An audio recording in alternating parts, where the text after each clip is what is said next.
Se no capítulo anterior falamos do teto emocional, agora é hora de entender o que sustenta você diante desse teto. E a resposta é simples, mas muito profunda. Os seus porquês. Sabe quando você olha para uma pessoa que enfrenta obstáculos gigantes e mesmo assim essa pessoa não desiste? Não é porque ela tem mais energia, não é porque ela é mais inteligente, é porque ela tem um porquê tão forte que dá sentido a cada passo dela. O como pode até mudar, mas o porquê que mantém você em pé, ele é algo poderosíssimo. É exatamente a fonte da energia para a construção de tudo que você quer. Eu quero que você pense em grandes líderes que transformaram o mundo, de Martin Luther King até Steve Jobs. Eles não começaram seus movimentos com um plano detalhado de como eles iam fazer tudo acontecer. Eles foram pessoas que começaram com um porquê. E são pessoas comuns que constroem o extraordinário. Você acha mesmo que quando eles começaram, eles eram conhecidos ou reconhecidos ou tinham tanto resultado assim? Não.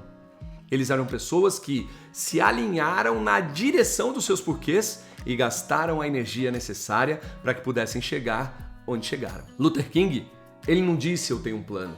Ele disse assim, eu tenho um sonho. Steve Jobs, ele não vendia computadores. Ele defendia a ideia de pensar diferente. O porquê da vida para o líder, da vida para o empresário. Sem ele, até as empresas mais promissoras, elas morrem. Com ele, até o mais improvável consegue criar um grande impacto. E é aqui que está a sua verdade, que eu chamo de verdade dura. Muitos empresários e líderes que eu acompanho não falharam porque não sabiam o que eles tinham que fazer. Eles falharam porque eles perderam o porquê da vida deles. Você não pode se desviar do seu porquê. Ou, se você não conhece o seu porquê, você precisa descobrir qual é ele. Eu mesmo já vivi isso. Na época em que eu estava lá dentro da incubadora, lembra que eu contei essa história na introdução? O meu porquê era sobreviver. Mais tarde, quando eu enfrentei a timidez, o meu porquê era não me esconder mais. E quando eu decidi entrar de vez no mundo do desenvolvimento humano, o meu porquê era transformar vidas. E eu me lembro de um período em que eu dava treinamentos a cada 20 dias. Eu estava cansado, sobrecarregado, mas o que me mantinha de pé era ver alguém no fim do curso do treinamento me dizer assim, Júlio, a minha vida nunca mais vai ser a mesma depois de hoje.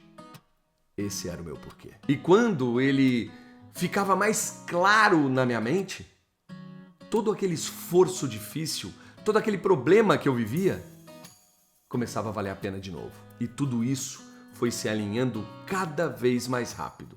O seu porquê vai te dar energia que você ainda não tem. Mas deixa eu te alertar sobre uma coisa super importante. Nem todo porquê é verdadeiro. Tem líderes que dizem, meu porquê é ganhar dinheiro. E não tem nada de errado em desejar prosperidade, mas o dinheiro não é porquê. O dinheiro, ele é um resultado de um trabalho bem feito, de um porquê bem alinhado. Outros dizem, meu porquê é provar para os outros que eu consigo. Isso até dá energia no início, mas é frágil. Porque quando os outros param de olhar, você desanima, você não tem mais para quem provar. O porquê errado gera cansaço. O porquê certo gera expansão. Ele não é externo, ele é interno, ele não é sobre agradar, é sobre sustentar a sua verdade. E eu quero que você imagine agora, então, de uma forma muito metafórica, um foguete. Um foguete que para sair da Terra ele precisa de uma força absurda.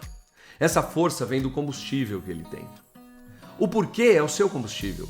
Sem ele você não sai do chão. E se o combustível for fraco, você até decola, mas logo cai. E é por isso que tantas pessoas começam projetos empolgantes e semanas depois elas desistem. Não é porque não sabiam exatamente como tinham que fazer, é porque não tinham um porquê suficientemente forte para sustentar essas pessoas. Isso é importante.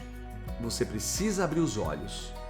E para abrir seus olhos, eu quero que você faça um exercício simples, mas poderoso. Pega uma folha, pega o seu celular, pega alguma coisa que você possa anotar e responde o seguinte. Por que você faz o que você faz? Responde essa pergunta para você. Por que você ainda não desistiu, mesmo diante de todas as dificuldades que você enfrentou e todas as dificuldades que você passou? Ou até as dificuldades que você enfrenta e passa agora? Responde isso. O que você quer que permaneça depois que você for embora daqui? O que você quer deixar? Qual é o seu legado?